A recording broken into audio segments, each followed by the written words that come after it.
Hello, everybody, and thank you for tuning in to the Indiana State Police Roadshow. I'm your host, Sergeant John Perrine, the Public Information Officer for the Indiana State Police Indianapolis District.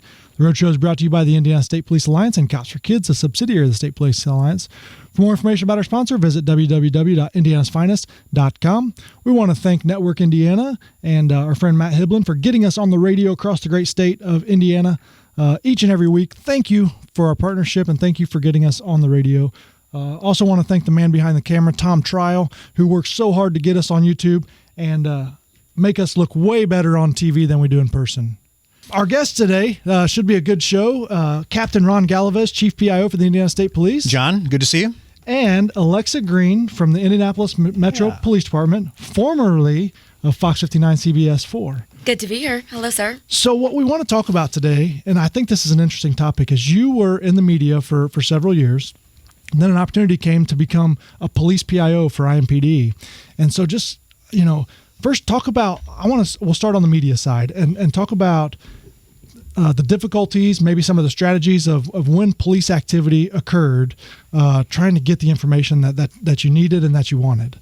Sure. So I think it really depends on the different shifts, right? When we talk about law enforcement, obviously there's different shifts. Well, that's the same in news. That's in media, right? So it's important to recognize I was on the morning shift. And when we talk morning, that means 3 a.m., right? So I had different challenges when I was working as a morning reporter for Fox 59 CBS 4 than, say, somebody who came in at 9 a.m. or 3 p.m. did. Most of my mornings, my shift, it was spent following crime, right? Typically in the middle of the night, you see an uptick in a lot of these incidents. And so showing up at a scene, especially 2, 3, 4, 5 minutes after it occurred, it was a challenge, being the middle of the night and trying to get information from whoever was on the scene. Media doesn't always necessarily need somebody to go on air, to go on camera and give that information. When they show up, they're just looking for something. So I think that's really important, especially now that I'm on the other side of things. Yeah, and so do you think... Did you think that police PIO is where you were going to end up, or when did you start noticing that's something you wanted to do? Oh gosh, no. This is so funny because this is just something that fell into my lap, honestly. I worked in news for about 10 years, and I was looking for a new opportunity. I was looking for a new challenge. And, I honestly just ended up making a list of pros and cons, right? Things that I think I'm good at, things that I know I like, and some things that I knew I wanted to stay away from. And storytelling and connecting with others and communicating just kept coming up. And so when this opportunity became available, I had a conversation with Lieutenant Shane Foley and my assistant chief at IMPD, Chris Bailey. And it just seems like the perfect fit after years of covering crimes, seeing what works in law enforcement, what doesn't work. I was fortunate enough to come to this side, and it's been a blast ever since. So your role with IMPD, when people think police PIO, they often think of like Captain Galvez and I as the spokesperson. That's not really your role, right? You're not doing on-camera stuff as often. You're more behind-the-scenes operations, communications, right? Correct. So one of the things that when I came in, I felt it was my duty almost to get to know the department from a different side. And I didn't think it was right for me to stand up there after no time with IMPD and almost be the spokesperson for an agency this big. I think understanding the way an agency works, understanding its values, its missions is so important. And so for those reasons, I decided, obviously, even though I have a media background, I decided I didn't want to be on camera for the first year or so. So I'm slowly starting to do a lot more on camera pieces. You'll see me doing certain interviews, but I really felt, is my due diligence not only for the community, but for our officers who've been there 10, 20, 30 years. It wasn't right of me to come in and start speaking on behalf of the department. So now that I've been there, almost a year and a half, I'm starting to feel more comfortable, and I think you'll start seeing me doing more of that But you're absolutely right. A lot of it is behind the scenes and a lot of social media videos. Right. And I was just going to say, you still have an opportunity to tell stories, because I've seen your Twitter post. I know I'm going to get this wrong, but riding along with IMPD, and some of those segments that you do that really personalize not only your agency, but the profession as a whole. And I think that is so very important in today's in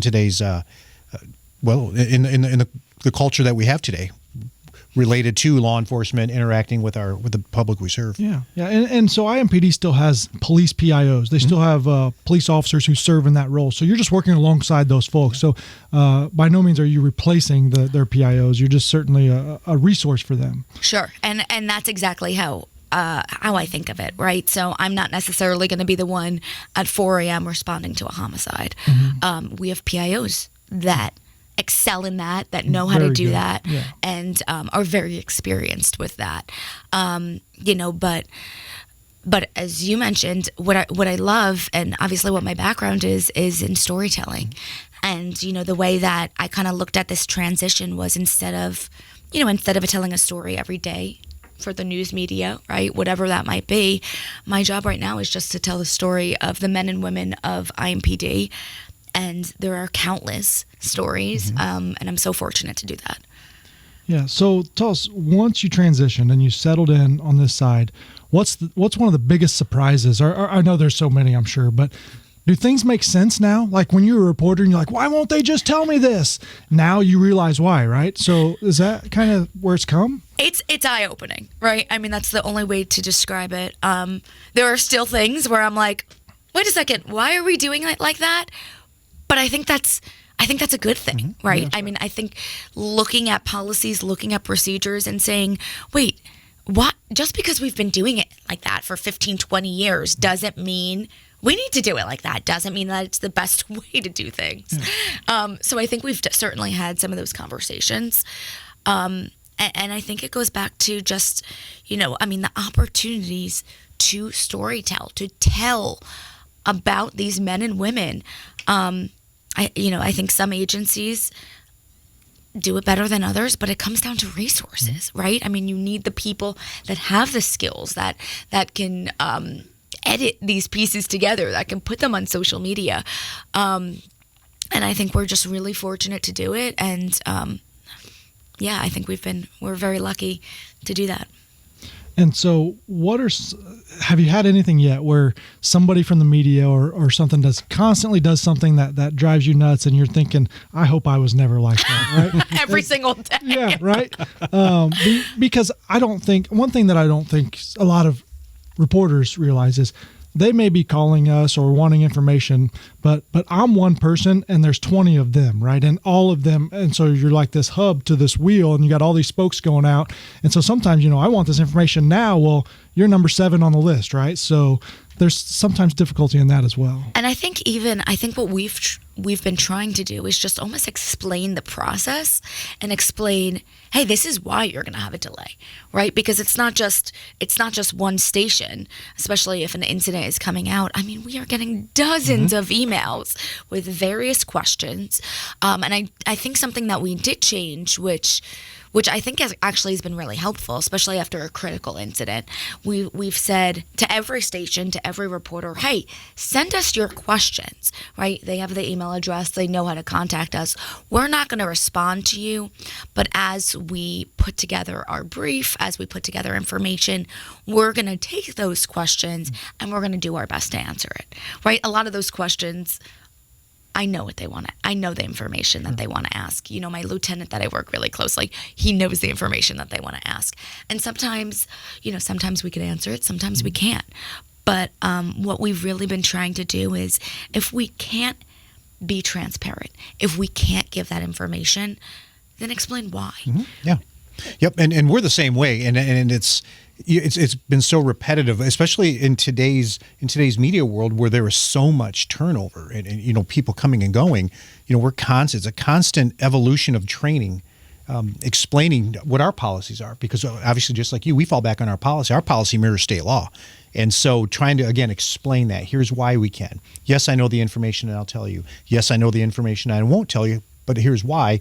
And no, I don't know the information, but I'll certainly work to find out. Well, and with the evolution of information and media and the speed at which information moves now is you can't put the toothpaste back in the tube, right? Once you say something or do something, there's no way to get it back. And so that's why sometimes we just have to call time out, slow things down, give ourselves an opportunity to think through some possible unintended consequences of information that's going to be released and all this. And so and I think a lot of it goes back to, if you've heard Superintendent Doug Carter say it once, you've heard him say it 100 times over the last couple of years.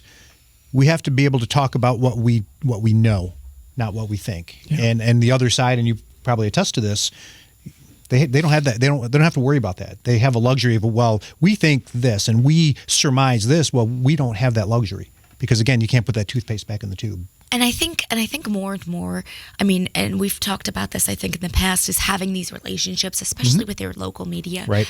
The local media understands that, right? And so when you have these conversations, especially after a critical incident or something, when you explain, hey, just because we have this information doesn't mean that we need it to get out to the public, right? Or to disseminate that information. And I think they understand that. I think they respect that.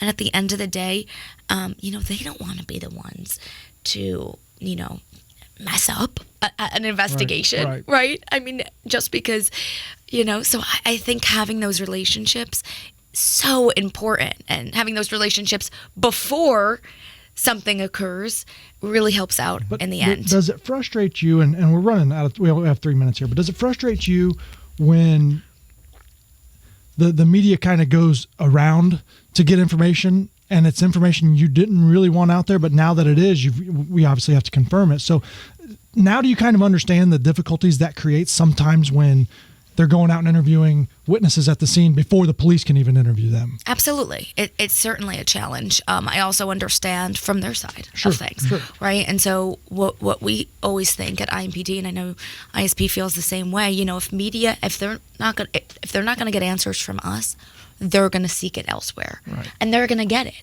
right? So it doesn't necessarily mean it's going to be accurate. It doesn't mean it's going to be right.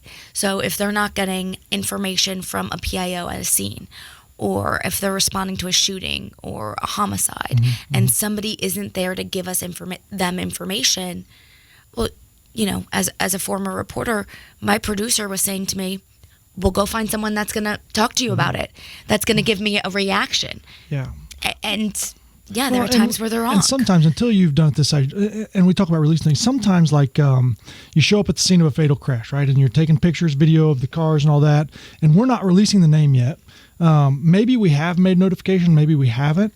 But also we try to think about that extended family as well, right? Yep. I wouldn't want to find out that my sister or my cousin or a family member was killed in a crash by seeing it on the news. But twice in my career specifically, I can think of where I've showed up to tell the immediate family that their loved one was dead or deceased, and they had already seen it on the news because they saw the car, right? They recognized the car. So sometimes just getting that perspective out, and a lot of reporters, when I talk to them, they're like, they're like, it was just another scene to me. Like I didn't realize that maybe I was kind of getting that information out too quick. Yep. I think it goes back to, I've responded to scenes like that, and you've asked us when I was a reporter, say, hey, we haven't made that notification. And absolutely, I will not show that car, right? Because the last thing you want to do, the pain that this family and the suffering that they're going to go through. No, there are ways that the media can still tell the story, talk about the impact of traffic, talk about the impact that it's going to have without showing the car. Other consequences, which is obviously and horrific. You're right, and just the why so many times. And I've had a lot of success with that conversation where you can sense the frustration, but then after you explain the why, you can also sense the makes sense, right? So I want to thank our guests for coming in. It was a quick 15 minutes, but really a good conversation. Captain Ron Galvez, Chief PIO for the State Police, and Alexa Green from IMPD working as a PIO there. Really cool to work and have this conversation with you. Want to thank our sponsors, Indiana State Police Alliance and Cops for Kids, a subsidiary of the State Police Alliance.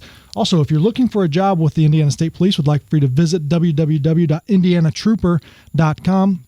Again, www.indianatrooper.com. All information about police positions and our professional positions as well.